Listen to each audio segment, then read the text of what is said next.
Good evening and welcome to another episode 6 of HinduDad Podcast for Dads. Bob, how are you feeling this week? I'm good, mate. How are you? Really good, man. It's been quite a busy week with a little one. Obviously, he's growing very quickly, starting to see a little personality come out of him and starting to understand like his moods and, you know, like what the different cries are and things like that. How about you? Yeah, busy. To be honest, he's teething quite a bit now, and I can see little bumps. I can see that little tooth wanting to come out. You see him getting formed and ready to come out, yeah? I'm waiting for it because I think it will settle him down quite a bit once it's out. He'll feel 10 times better. So hopefully that comes out soon. But no, it's going well. Good. How's the missus? Yeah, she's good. She's putting him to sleep now as we speak. So hopefully he gives us a few hours. Finish the podcast, watch some TV, and then he'll wake up again. And get some time in for that. What's that program you're watching that I can't stand? I'm a Celebrity. I'm not even going to open that can of worms. Right. I mean, let's go on to this week's guest. So this week's guest, we managed to line up Chelsea. Chelsea's a midwife and she practices in North London. And Bob, tell us how we came across Chelsea. So Chelsea was the star of the show when my wife Priya was giving birth. She was with us from start to finish through the whole process, the whole kind of 12, 14 hours, whatever we were there for. 12 to 14 hours? It seems a blur now, to be honest, but it was a very, very long time. But yeah, she was there for pretty much her whole shift. She was basically just with us. But she made that process so much easier than I think it could have been. Okay, and so like to be fair, we've been saying for weeks and weeks, like it'd be great to get a midwife on so that anyone who's following that's watching can ask some questions, whether they're, you know, going through pregnancy at the moment or they've just like, you know, given birth. But the fact is there's so many questions that will go through someone's mind that don't necessarily pop up at the time of, you know, your midwife appointments, or you don't get the chance to ask it at, you know, the birthing unit. So we thought it'd be a really good time for us to bring someone on that's got that background and knowledge that could share their wisdom with us, right? So without further ado, let's bring Chelsea into the stream. Hey, Chelsea. Hello. Hi. How are you? I'm good, thanks. How are you guys? Very well. Very good, thank you. Yeah, thank you for that nice introduction. No problem. Thank you for taking your time out of your busy schedule to join us. No problem. We know how busy your role can be. So thank you for coming on onto the show. Especially in your personal time. Yeah, got some annual leave this week. So leave? Does that exist in your work? I was going to say, are you allowed to take annual leave? Yeah, thankfully it does. I have booked a shift in for tomorrow. So after the stream, I'll be getting straight into bed and trying to get some rest before then. But yeah, it's very busy time. All the lockdown babies are being born now. And yeah, it's crazy times at work. This is just the start of it. All the ones from March are arriving now, aren't they? Yep. Yeah. It's going to be crazy in May as well. Yeah, I can imagine all the way through, right? The next, Well, the next 6 to 9 months are going to be just that, right? So tell us how you got into the field, like. So basically, they did this thing at uni where they would always go around, like introduce yourself, break the ice. And the first question they would ask you is, why do you want to be a midwife? And I used to dread it because I just didn't know. It was just something I was always interested in. I think I started researching unis when I was like 14. And I was like, yeah, this is what I want to go to uni to do. I knew like a family friend who was a midwife. But I mean, other than that, there was nothing before that was like linking me. You know, a lot of people would say like, oh, my mum had a baby when I was like 10 or 11 and I would help out with that. But yeah, there was no real reason. It was just like a kind of calling, I guess. Like they call it a vocation. It's something, it's not a career. You don't go in it for the money or anything like that. You go in to help people and you go in to encourage and support women and their families throughout like one of the most amazing times in their lives. So yeah, that was it really. But I can definitely confirm that you helped us and actually Yeah, maybe like, Barvish has but always yeah, done your praises, and he's yeah. already said that in line for the next one, he's definitely going to call for you to be there. Yeah, 100%, 100%. I told Chelsea that when she came around, I was like, yeah, if we go for number 2, we're definitely giving you a shout to say, look, make sure you're there, make sure you're around. Yeah, let's plan it around the day where you're going to be there, because yeah, it becomes a much more easier kind of day that because you're spending your whole day in that hospital pretty much. Yeah. And we weren't allowed to stay. We were just told, all right, you have to go home now. I've spent in that room. Yeah. And I don't even know what kind of subjects that we covered in that room, because Priya was asleep on the bed, and you know, once she had her epidural in and everything, she was chill, she was doing her thing, she was amazing. And you know, I just remember you sitting there on that futon and just like He needs sleeping, entertaining. and then waking up, needing entertaining, a bit of talking. And it was just like that for 12 hours. And then all of a sudden, baby was there. And it was the end of my shift. So it was just like, it went by so quickly for me. Definitely. Well, even for me, because I did sleep through most of it, like you said. Yeah. And so, like, obviously, you're practicing in North London at the moment. How long have you been in your current role? So I started my studies in 2015, and I started at the same hospital. And so I studied there 3 years, and so I qualified in like August, September of 2018. Started work straight away. And yeah, it's just been a roller coaster since then. You complete like your first year kind of rotating throughout all of the different places, and you get a big bulk of your experience there. And there's a lot of it hands-on. Yeah. Oh yeah. Straight in the deep end, like straight away delivering babies, because you've already delivered 40 by the time you qualify anyway, 40 plus. And you know, you have your little book to fill out. And I just remember like the first few months where I started to sign my name as Chelsea midwife instead of Chelsea student midwife. It was just so bizarre. But yeah, and even those really little red books, like that's something that we'd like to touch upon and a little bit later down the line. And yeah, like, so I suppose like we've already discussed a few things and objectives of what we're trying to achieve over the next kind of hour. And I guess I look to you to be telling me where the best place to start off with that is, to be fair. Yeah, I mean, so the first thing is like common questions that you get as a midwife all the time. So I remember changing that first nappy with Bob, and he just looked at me like, what do I do? Pure like, shell-shocked. What on earth do I do with this tiny little human? How do I put a nappy on it? Like, please help me. And I remember like me and that feeling with me as well, because when I was a student, like I didn't have a clue either. I changed my first nappy on the job. There were no babies in my families or anything like that. So I changed my first nappy on the job as well. And I remember that feeling, and I just saw it in his eyes. And that is one of the main things that I get from especially dads all the time is like, how do I change this nappy? Well, the thing is, like, before we went in, like, I think it was my brother-in-law or my cousin brother, and he was just like, wait until that first one comes along and you have to change that first nappy. It's pure black and it looks like, you know, and from all of those, those kind of warnings, as a bloke, I'm walking in there thinking, how am I going to do this? Yeah, I know. And you're just so scared to like break them. But like the main thing to remember with babies is that, you know, they've just endured all that like squishing of the contractions, labor. They've endured it all up to that point, and you just got to handle them with like confidence and a bit of gusto. I think that's it. Yeah, like a lot of it is doing that though, isn't it? Is like when we brought Jaden home, because he was so small as a premature baby, like my dad was scared to hold him, and like he'd put him on a pillow if he was sitting with him, kind of thing. But the fact is, like you say, you've just got to get on and be confident and like crack fake on. It till you make it.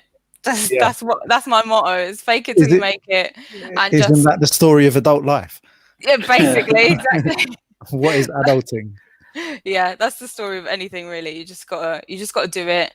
The first couple of times you do it, you'll be fine. But like, I think it's so important as well to like get dads involved antenatally and to do all that things, because with mum you get like a bit of an instinct, and you get all those things kind of passed down from generations. But like, as the role of like dads is changing like in society, you know, you've got to be more hands-on. Exactly. Yeah, so I agree.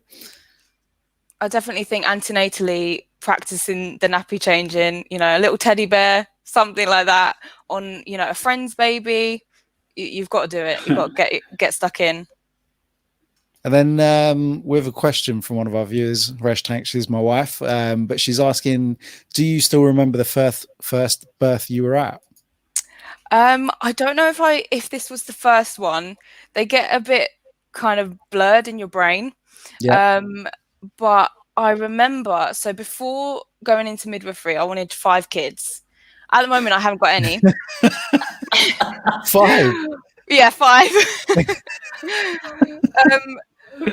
But I just remember seeing that first birth, that first vaginal delivery, and thinking, oh my God, I don't know if this is TMI, but is it ever going to stop stretching?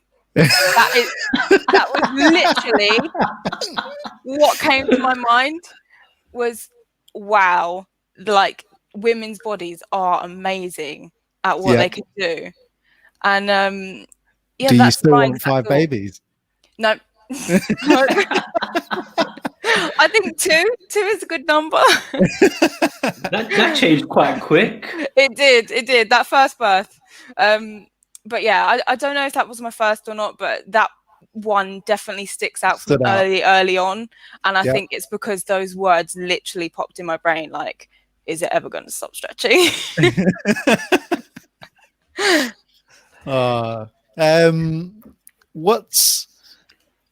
What's been the most like apart from that one, like, is there any other instances as a midwife that will always kind of stay with you? So taking it to a bit of like a darker place, because obviously you have the highs and lows in midwifery. It's not all, you know, happy endings. There are some really, really unfortunate and horrible circumstances that we have to deal with on a daily basis. And I remember my first stillborn baby. Must have been a very difficult delivery. Yeah, I mean, I wasn't there for the delivery, but I remember doing like the footprints for mum and dad, and that's one of those things that like never ever leave you. Yeah. I think is helping a grieving family through that process, because, you know, when you're in uni and things like that, or before, oh, you know, this is going to be such a happy job to be in, and, you know, 99% of the time it definitely is. It's amazing, but, you know, we also need to help out those moms that go through the worst, and those families that go through the absolute worst. And that definitely sticks in my mind. That was also from my first year, actually. But yeah, I mean, different things kind of trigger different memories. So if I was to sit here now, I probably couldn't think of too many, but every day that you're talking with colleagues, or, you know, you go to a street visiting a mum that you know you've been down before, and you think, oh, hey, I visited a mum at that house, and I visited a mum at that house. All these different things like trigger different memories for me, and it's, you know, like some are amazing and some aren't so amazing. But I think getting mums and families through that amazing time and that really difficult this is it, like, as much as every pregnancy is different, like, every day you go into work and you've got the opportunity to make a significant difference in someone's life, right? Yeah, definitely. And it can be a lot of pressure sometimes. Like, you go onto the labour ward and you think, oh, what am I going to get today? What is today going to, you know, bring for me? And yeah, it's different every single day, and it makes the job never ever boring. You got a question for us, Barv? For you or for Chelsea? For Chelsea. Chelsea, what I wanted to actually ask is, obviously, look, there's loads of stages that from when you find out at early on stage for a woman, right till the end. Obviously, look, they've got loads of questions, loads of things going through their mind. But at the same time, there's loads of men out there who obviously will have questions, but may not know where to go with it, who to go with it to. Are there any kind of questions out there, or any kind of points out there where, or any places where the guy can? Is there any harm in them asking any questions, or can they just ask what because some guys feel quite shy asking these questions. Do you see that quite a lot, or? Yeah, I think I do. So I run a clinic every single week, where obviously at the moment I just see mums there, but when dad on pre-pandemic times, you can see that they really want to get involved and they really want to ask all these questions that they have, because I feel like there is limited spaces for dads to go and ask these questions. Yeah, like right now, and especially like during the time period where my wife was pregnant, we didn't really find anywhere that would allow the partner or the birthing partner to go in, and therefore that person that might have those questions that was in a different state of mind didn't get those opportunities to go and ask those questions. And the fact is, for me, I said it's above, like when we started having the midwife come to the house like every day for like the first 7 days, for me it was fantastic kind of thing, because it gave me that platform to ask these questions that were popping up as a, like first week at home with a baby, and you're kind of like left to it. Do you know what I mean? Like the instruction manual doesn't really cover what's going. You're left alone with this baby, and you think, what now? This is ours. How did you give us this thing with no instructions? Yeah, we're a bit mean in that sense. We just, there you go. You're going home with your baby today. Well, good luck. when we brought Jaden home, the first thing my wife got me to do was change his nappy. And obviously I've never been on a nappy changing course. I've never done it on a teddy. And the only experience that I had was watching the midwife change his nappy kind of thing on after birth. And all I did was adapt that same technique and go through it. And, thankfully, touch wood, I was absolutely fine. And we've just evolved on the process thereafter. But, it's just simple little things like that. Yeah. And I think it's really important as well for I say this to mums and dads, to go home after their antenatal appointments and write down their questions, because like you said earlier, you don't remember what questions you have at the time. Like it's like me with the memories that I have of midwifery, on the spot you can't think. You just think, for sure, I had something in my head earlier and now I've forgotten it. So literally write down all your questions you have. And I think as well it's really important for especially first time mums to attend antenatal classes, and bring along a partner, birthing partner, however. With that being said, like when we did our first podcast or second podcast, we discussed this, but the fact is at that point there wasn't many things going on. But is that now looking to change with like restrictions with lockdown kind of easing? Yeah, I mean, so the NHS has always been, a bit of a slow paced kind of, needs to get with the times kind of thing. So it did take us a few months to really adapt to COVID and get some online classes going. But we've got them up and running now. I think now that they're kind of trying to get the face-to-face classes back up and running. But yeah, definitely at my hospital, we're doing online classes. I think most hospitals should be. Right.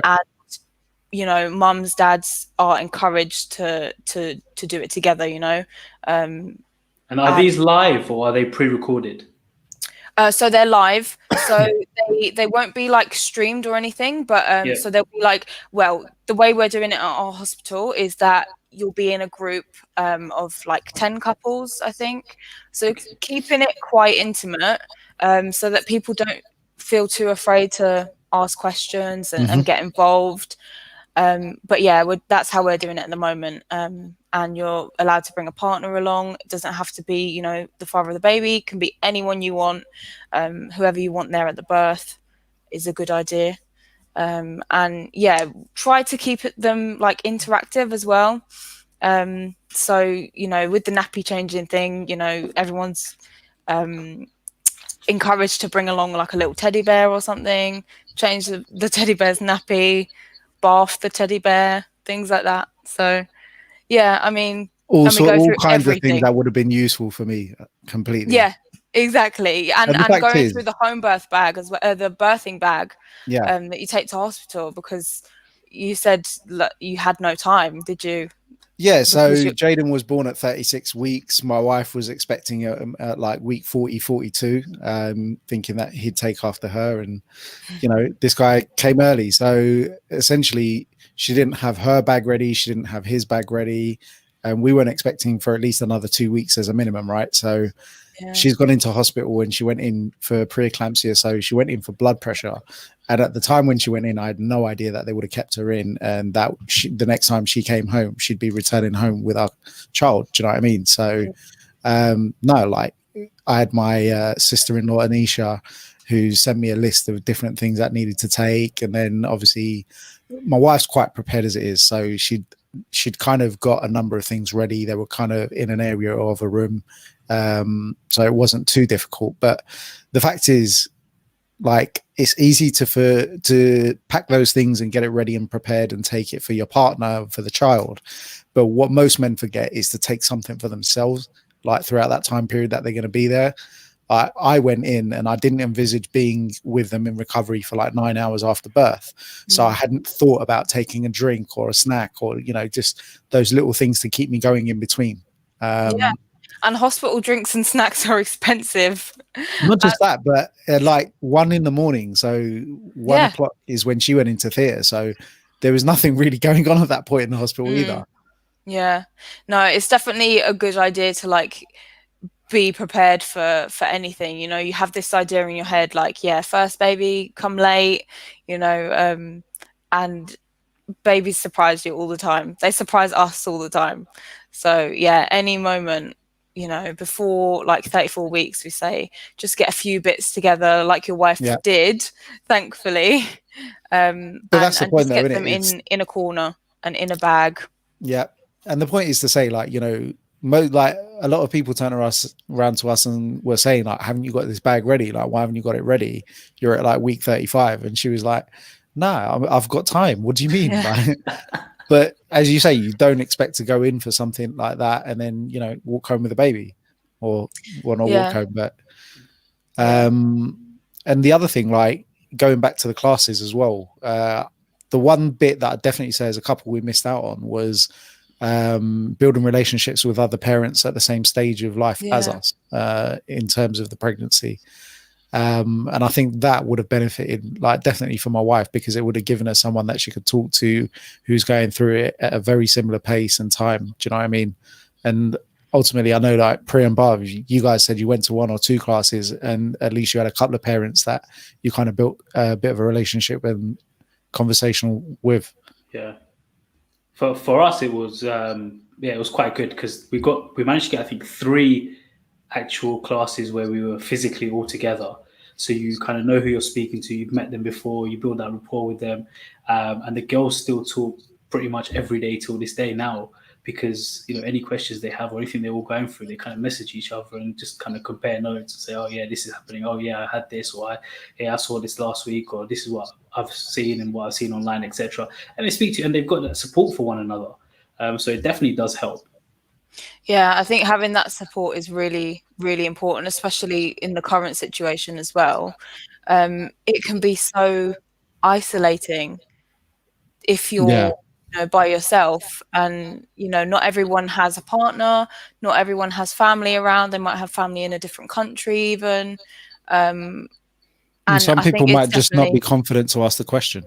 yeah, exactly.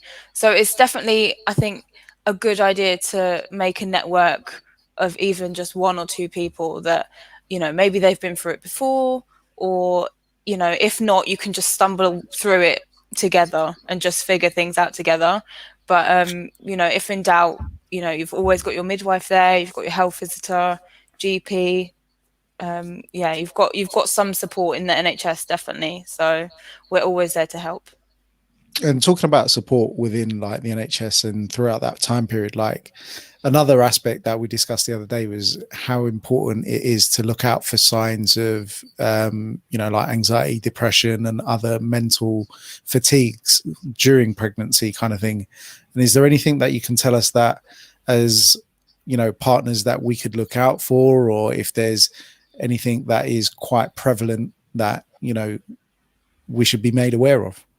Yeah, I mean, so I think especially in these current times with COVID, there's been a few studies, obviously not many, but a few of them have shown like increased risk of postnatal depression, because you're isolated a bit more. Even if you've got family down the road, you can text them, yeah, you can FaceTime, but it's not the same, It's is not it? the same. No, absolutely not. Yeah, so I think that has increased the risk definitely of postnatal or even antenatal mental health disorders. And postnatally, definitely, you hear of the baby blues. I don't know if you guys have heard of that. Yeah, so around day 5, those hormones start to drop, or, different hormones raise, different ones fall.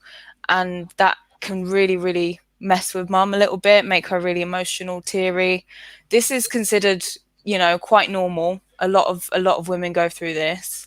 It's if that kind of feeling is lasting. So we say longer than 2 weeks, that's the time that you should kind of seek help. And I think a lot of people aren't aware as well that dads can actually suffer postnatally with like mental health as well. So this is something that we were quite surprised about when you mentioned it the other day, and I definitely want you to expand on that. Yeah, so even though it is more prevalent in mums, it can definitely have an effect on dad as well, especially if mum is going through that herself. That can then put a lot of pressure on the partner. And I think it's good for the parents to have complete like open communication with each other and communication with their loved ones or friends, family, so that everyone can kind of do their bit and look out for those new parents, because it's a daunting time.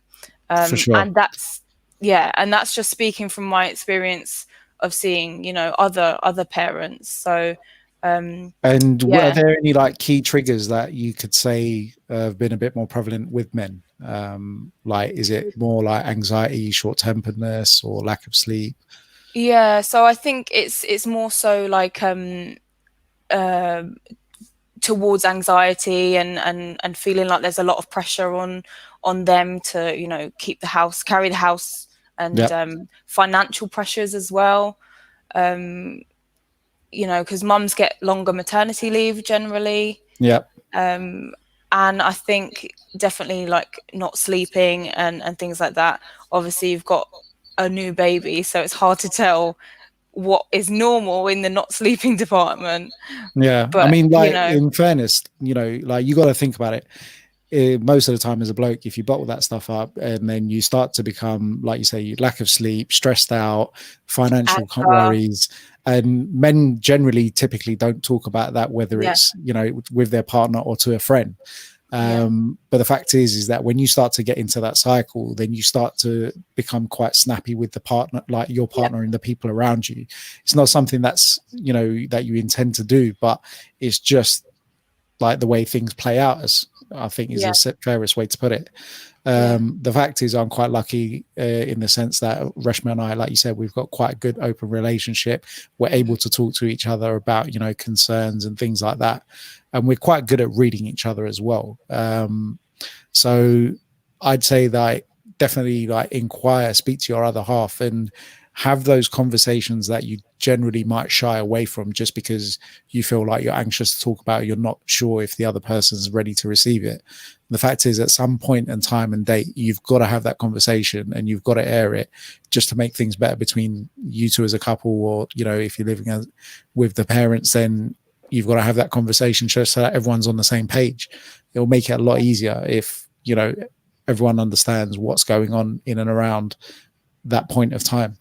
Yeah, and that's the thing. It will just like make it worse to internalize it, bottle it up, which is why a support network for you know, both mums and dads, new parents in general, they should definitely have for themselves, so that they can talk to someone who's not necessarily a professional, because that can be quite daunting as well.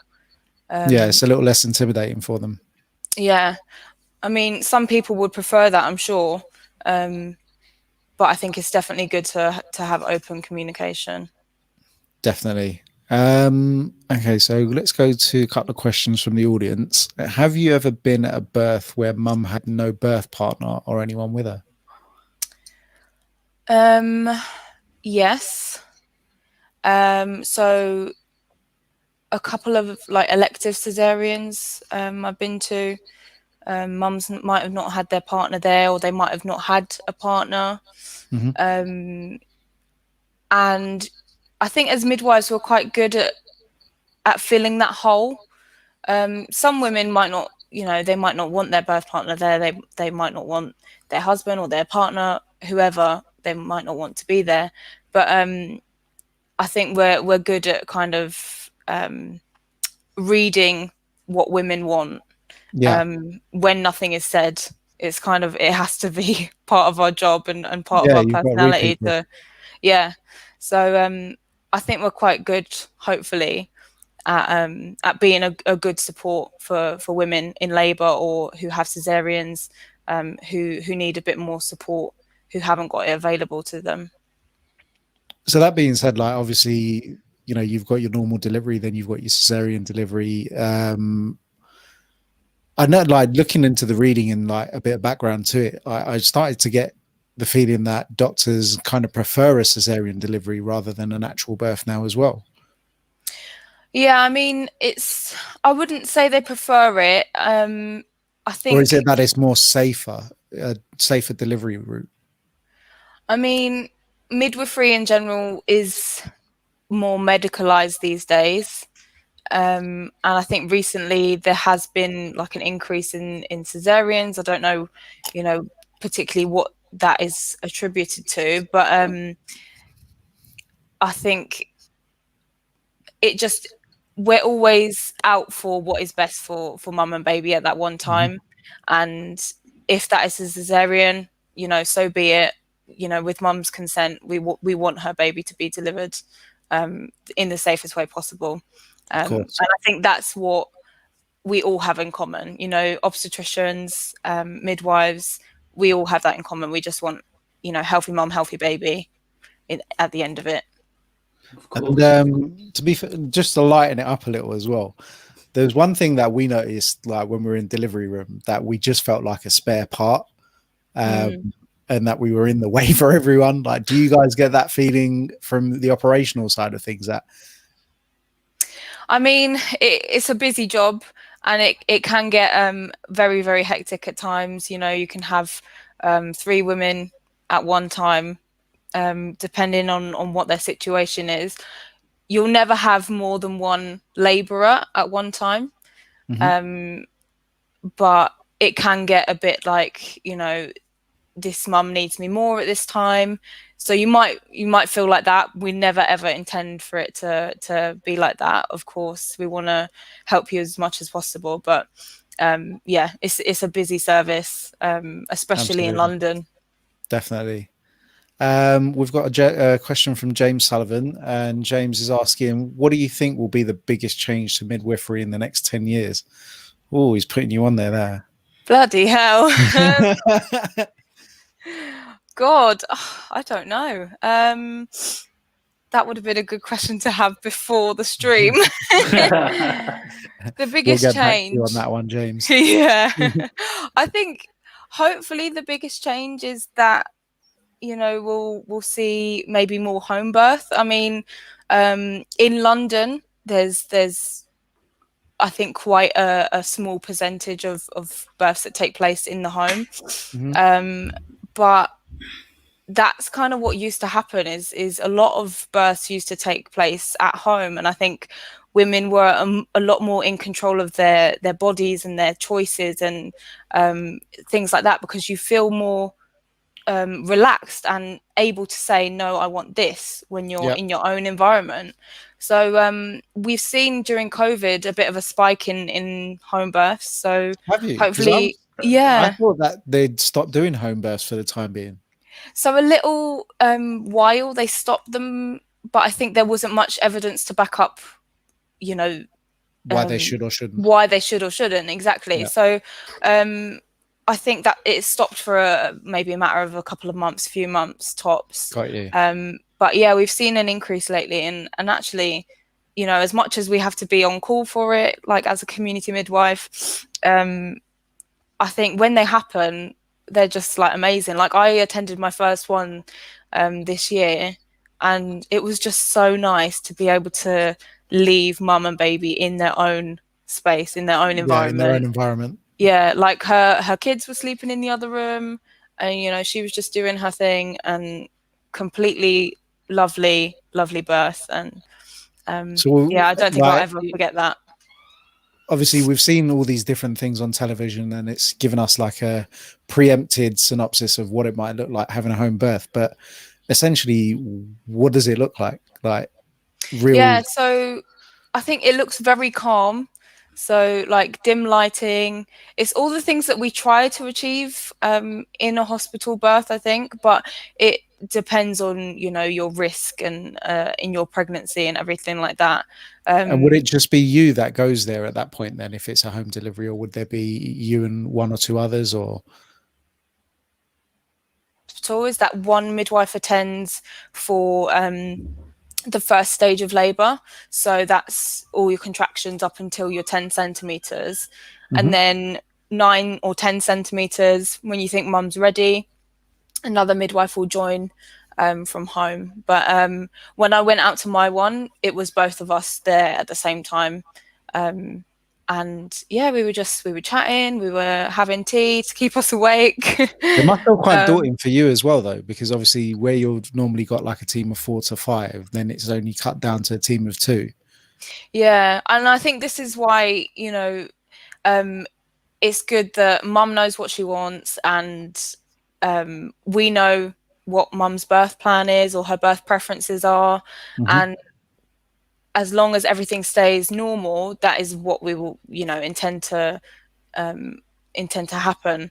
And it's just nice to let mum kind of get on with it. You know, we listen into the baby every 15 minutes, check baby's doing all right with the labor and the stress of labor, and yeah, and we just let her get on with it.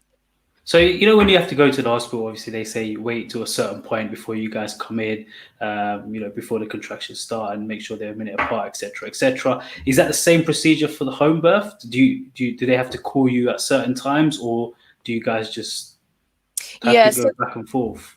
Yeah, so we try not to go back and forth as much as possible, but obviously we don't want any mums delivering at home on their own. We want to be there at least, even if we can't like listen in, even if we just get in the door and, you know, there's the baby, you know, we see the baby, hear that cry, we're like, yes, mum's done it. Like, you know, she's done it amazingly. But I think, sorry, I've lost the question. What was the question? Oh, was it? Oh no, it wasn't that. I can't even remember. Sorry. She's feeling the pressure. Are you nervous there? No, it was just to say, you know, actually, I was going to say, what's the question now? Because I've lost myself. Oh, yeah, no, it was. I remember what it was. It was to do with waiting. So yeah, we get calls from mums, and they say, you know, like, I've been contracting for an hour now, or, you know, half an hour now. I'm getting some period pains, back pains. We assess them over the phone, and then we see if we think it's worth going over to see how mum's getting on. And yeah, so we try to reduce the amount of call outs that we get, especially because me, like, I don't live in North London, so it would be smart. It takes a while for you to get there. Yeah, it would be smart of me not to go too early. And, you know, the more mum is left alone to just do her thing, the better it will be, to be honest. She'll just be totally in her own environment, in her own zone, you know, no strangers coming in or anything like that. And it will progress quicker. During our Hopefully. classes, we spoke about this, and they said it's more common for the second, third, fourth births rather than the actual first one, just from like a risk point of view and stuff. Do you guys see that a lot as well? Yeah, so we do have a lot of first-time mums requesting home births, and of course, yeah, they're completely entitled to do that, and we love going out to them. I think it's just from an evidence kind of point of view, it is just as safe to have a second baby, third baby, etc., at home as it is in a hospital, birth center, or labor ward. Yeah, so I think there's like very, very tiny increased risk with the first one because your body's never done it. And you don't know how you're going to react to labor. You might want an epidural. You might want something, a bit stronger for pain than you would that we could give you at home. What drugs can you give at home? So we can give Entonox. So a lot of the time we try to get mums to do like natural remedies. So water, TENS machine in early labor. Some mums go for like aromatherapy, and like there's something called Rebozo, which is a whole other can of worms, but it's basically like taking the pressure off of the tummy during contractions. But yeah, there's lots of different kind of natural remedies that we get to before. Some mums want the gas and air, but some mums would just like gas and air straight away. The canisters that we take only last like 40 minutes. So not good. So not good enough for prayer. She was on that 12 hours straight. Like, that was the only thing she basically. That's the only thing she took, right? So she was on it constantly. So yeah, you need a few of those cans if that's what they're on. Yeah. And do you get people that will come and like deliver something if it's needed? They'll come around and do it, or say something where a doctor needs to be involved or anything. Do you have to then take mum to the hospital, or can somebody come to the house? How does it work? Yeah, so it depends on what it is, but we can get kind of advice over the phone if it's something minor. So if it's, say, kind of stalled progress or the contractions die down a little bit, we can ring for advice from a doctor from the labour ward. But also, yeah, if it's an emergency or we know we need to get mum and baby to the hospital for a proper review or anything like that, then yeah, we've got the ambulance who just we can on call. Yeah. Yeah. Question from Sharon Sullivan. When should she be worried if she doesn't feel the baby move? So it's a complete myth that babies should move less towards the end of the pregnancy. A lot of women still kind of think that. And I think that was kind of the advice for years, or that was like the known kind of recommended. Yeah. Yeah.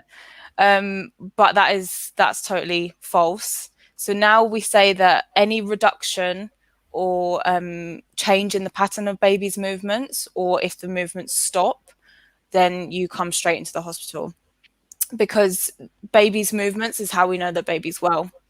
And is that from any point throughout pregnancy, or is it more of a recommendation to come into hospital from a certain number of weeks? Or yeah, so babies should start moving from like 18 to kind of 25 weeks, depending on where your placenta is, depending on how many babies you've had before. It just depends on a few different factors. So there's quite a broad kind of range of weeks when babies can start moving. But yeah, I think any time that from when your baby establishes a bit of a pattern, like you think, oh, my baby moves mostly at night, or oh god, my baby's always waking me up in the morning, 4 o'clock every single day.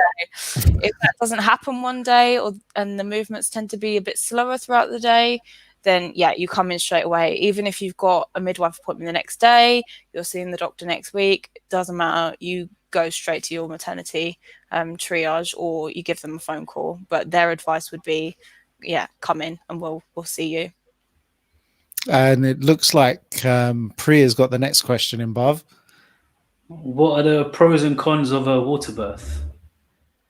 Okay, so pros, obviously, the pain relief. water can give a massive sense of kind of relief when women step into that pool, because there's like a weightlessness to Yeah. it. So that can be really, really beneficial. And obviously you can move around, you can keep active in the pool, which is really, really beneficial to helping baby move down into the birth canal and quickening labor up a little bit. Cons, there aren't many. Sometimes it can slow contractions down a little bit, but they should pick up again, especially because, like I say, you're active and you're upright, bringing baby's head down onto the cervix, which is like the main thing for helping contractions stay, the frequency there should be. Yeah, there's not many cons at all, really. Have you done many water births this year? This year, well, that home birth was technically a water birth because it wasn't supposed to be.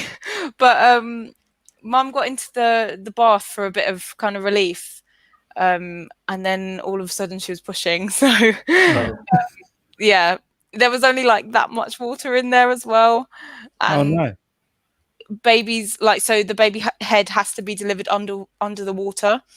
So Mum was kind of like pushing up to kind of get that pressure off of her back, but at the same time head was crowning, and I was like, Mum, you need to try and keep your head under the water so that we can deliver in the water and then bring baby straight up onto Mum's chest. Yeah. For the whole, obviously from when we went into lockdown, the whole COVID time and stuff, did they stop water births at any point in the hospital? No, I think there was a kind of brief period where they were like, should we be doing this? But I don't think there's any. I think there was like a brief period where they were like, oh, does it transmit water, that kind of thing. But yeah, obviously the more we get to know COVID, the more we can start things up again. I don't think they ever actually stopped. I suppose like a good question to ask you at this point is, how does it make you feel, like, with COVID and everything like that going on and around the hospital? Like, obviously this is something that makes a massive implication on your working day. And how does it make you feel? Like, do you feel nervous going into work, or like, have you had any worries over the past year? I think in the beginning we were all kind of worried. Like when we got that first, patient with COVID, it was like, oh my God, who's going to be allocated to look after this mom and baby? Baby was still inside, so we were literally like, what do we do? Yeah. But yeah, I mean, that was the main worry, I think, was for our ladies, our pregnant women that we look after, because we didn't know much about it. So there was a lot that we couldn't reassure them on, which was one of the hardest things, because that's what we do. Like we reassure constantly throughout labor and birth, throughout pregnancy, postnatal period. We're constantly there to reassure mums, like this is normal, and we couldn't really do that. But it's been in our lives for way too long now. I think we can reassure mums a little bit more. The PPE is a bit of a nightmare, but we've got to do what we've got to do to protect mums and babies. And as well, I think one of the hardest things has been like restricting visiting as well. Mm-hmm. Because again, that's an implication for mums, because we've been like, we've felt really bad for them, like not having someone there, and kind of having to be there for mums a bit more in the postnatal. Well, it's difficult on both sides, I think. Like, I know, like, my wife found it very difficult, the fact that it was only the midwives that were there, and all she wanted was a couple of hours where she could sleep, where I was looking after the little one, kind of thing. But again, it must be equally difficult for you guys as midwives, because it means you've got that much more responsibility to look after mum and baby in that time there post birth, where normally they would have that help and support of their birthing partner or a family member. Yeah, I think especially with like mums who have had cesareans as well, it's like it's difficult to move in that first, you know, half First day, couple of days, day, yeah.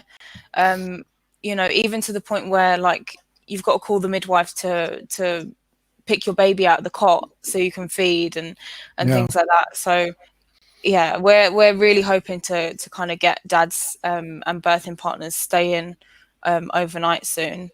But it just depends on all the infection control people and Well, this yeah. is it. As much as like, you know, as a dad that went through it this year, as much as I feel like I've had certain opportunities and experiences taken away from me, obviously we're all giving up things for the greater good. So it's just something that we've got to ride the wave on at the moment. Yeah, exactly. And you just take it as it comes for everyone involved, you know. So This is it. There's a question from Priya. She's asking, are you restricted on pain relief that you can take during a water birth? I think you guys are having a water birth next bath. yeah, she's thought it through. She's putting in a. I think she wanted to be like on the first one. She wanted to be in the pool, but I just think the way when she was taken in, it was like, no, sorry, not this time around. We're taking you straight upstairs to the ward, kind of thing. So there wasn't a chance to do it. But I think that was the initial plan. Yeah. There you go. Yep, She just confirmed it. Confirmed. I wasn't listening, right? That shows I was listening. Yeah, you did good.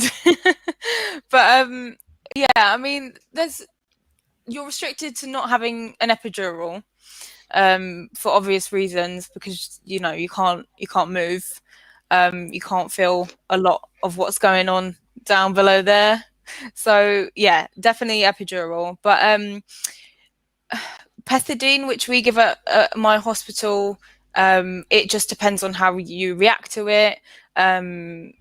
So because it's an opioid, it can make you feel very tired, very sleepy. So we don't want, you know, mums who are like this in the pool. We want them to be a bit, you know, alert. But yeah, it depends how your body reacts to that. But you can have gas in the pool. And like I say, in itself, the water is a good pain reliever in itself. So yeah. Okay. I think we're coming towards the end of our hour, but before we go, I'd like to ask you what your top kind of like 5 tips are, or like 5 things that 5 parents. tips. Yeah. So I wrote down a couple at Yeah. least. Yeah. I mean, yeah, but they were kind of more general. So I've got to keep an open mind throughout, you know, any aspect of pregnancy, birth, postnatal period. I think especially with regards to like birth preferences as well. You know, have your preferences definitely and know what you want. But just keep in mind that birth doesn't always go to plan. If it's your first baby, you don't know how you'll react to the pain. So a lot of mums kind of have that I don't want an epidural thing. But I think it's really good to keep an open mind. And I think to dads as well, keep an open mind of keep yourself busy in labor, for instance. You know, yeah, if mum's asleep, she's catching up on some sleep during labor, just plan what you're going to do and plan how you're going to keep busy. But the other thing as well, the main one I think is to follow your instinct always. Because like as a parent, you might not know it, especially those first few days at home, or even in the first few weeks of pregnancy. You might think, I don't have that instinct yet, but you honestly do. And if you feel something is wrong, you always give us a call. You seek advice, whether it be from, you know, your mom, your grandma, you know, your cousin who's just had a baby. Yeah, always talk it out and seek some advice if you feel like, you know, something's not right. What do you think, Bob? What more can you add?